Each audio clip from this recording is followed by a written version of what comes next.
And we have breaking news at this hour. Tampa City Councilwoman Gwen Henderson has died of natural causes.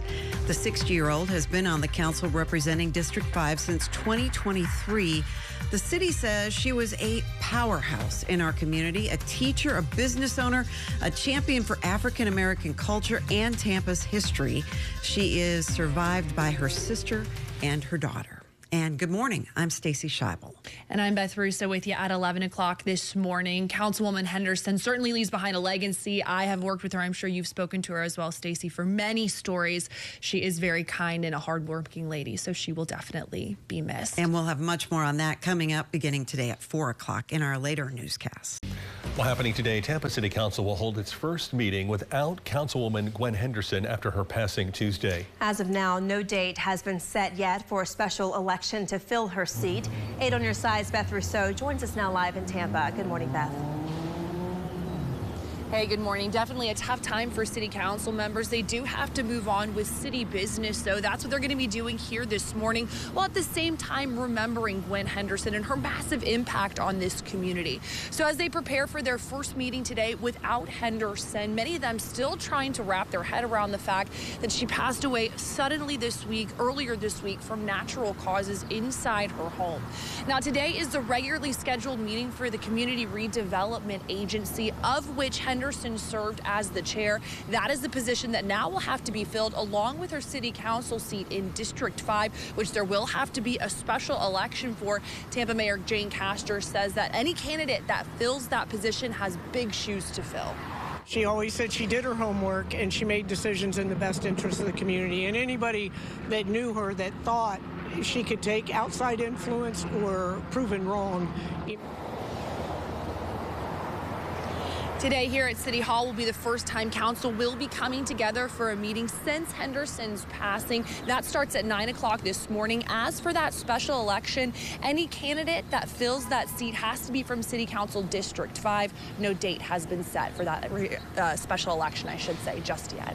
We're live in downtown Tampa this morning. Beth Russo, 8 on your side. Estimates are still coming in on the unexpected passing of Tampa City Councilwoman Gwen Henderson. With her passing comes the need to fill her seat on the council, and state law requires a special election be held, but so far no date has been set. News Channel 8's Jeff Patterson joins us live from Tampa City Hall with more. Good evening, Stacey and Josh.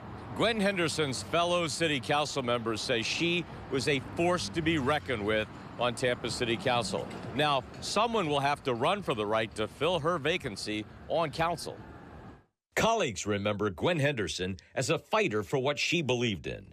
A former teacher who often spoke of doing her homework to prepare for the business of city government. But she did her homework. She is, without a doubt, the quickest learner, the best council member of that time. Tampa Mayor Jane Castor says Gwen Henderson was a friend. Gwen was a dynamo. I think that's the way that most people would describe her. She lived an incredibly full life, you know, being a teacher at the same high school that she went to, being able to positively influence thousands of young kids' lives. But with her sudden passing of natural causes in her home comes the need to fill her seat on city council. Mayor Castor says this is a discussion no one ever wants to have about any elected official. Still, she says the process must go on. Clearly, the mechanics have to go forward despite our devastation. But there will be a special election, and it will be done because of the length left in Councilwoman Henderson's term. So there has to be a special election, but no date has been set for that yet. Josh? Jeff, are there any likely candidates who would run for that seat that we know of? Well, there are some, namely those people who ran against Ms. Henderson in the last election. But since she has just passed away, no one has declared for that. And right now, it's only speculation on who might run. Yeah, just a shock what happened, too. So sad. Jeff Patterson live at City Hall for us tonight. Thanks so much. It is a new era for a Lakeland park, now named in honor of a local civil rights icon. The mayor calls the city's decision to rename the park a tribute to her extraordinary courage and steadfast pursuit of justice. Nelly Madeline Brooks Park is located on North Webster Avenue in Lakeland, and here's News Channel 8's Polk County reporter Stacy DeSilva.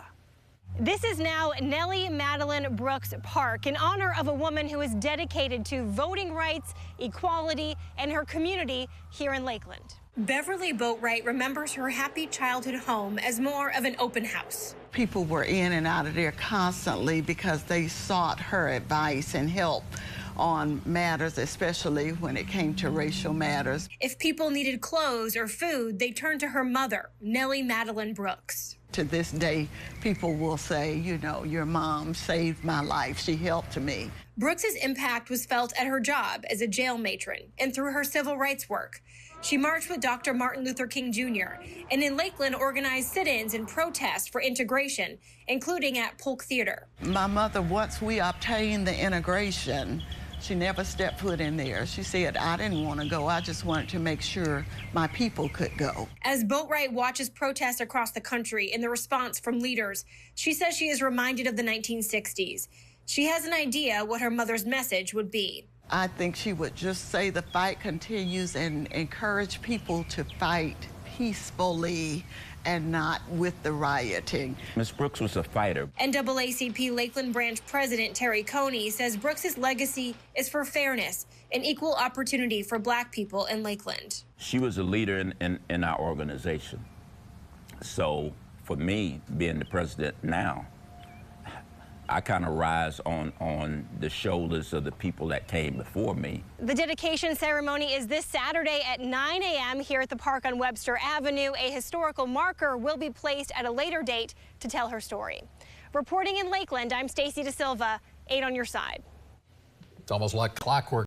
There is more concern and uncertainty tonight for a lot of people who are still confused about the so-called pause in operations at the Pinellas County JobCore in St. Petersburg. JobCore offers free education, vocational training, and housing for low-income students. Tonight, community members held a rally for those who could be impacted most by changes to the program. News Channel 8's Nicole Rogers was at that event and joins us now live in St. Petersburg. Nicole. Keith, Jen, here's the thing. The Pinellas County JobCore Center was one of 119 facilities told to close up their doors. Now, with this temporary uncertainty, they held this rally today to share the stories and testimonies of people whose futures they say could be at stake.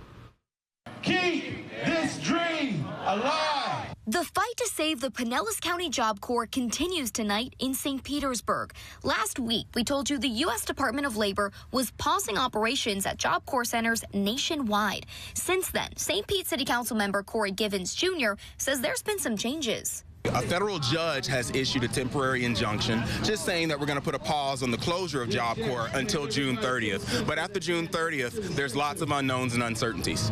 Why do those unknowns matter? Meet 18-year-old Amani George. I got here when I was 17. I was like almost homeless, and I wasn't like trying to live no more. I was ready to just disappear all the way.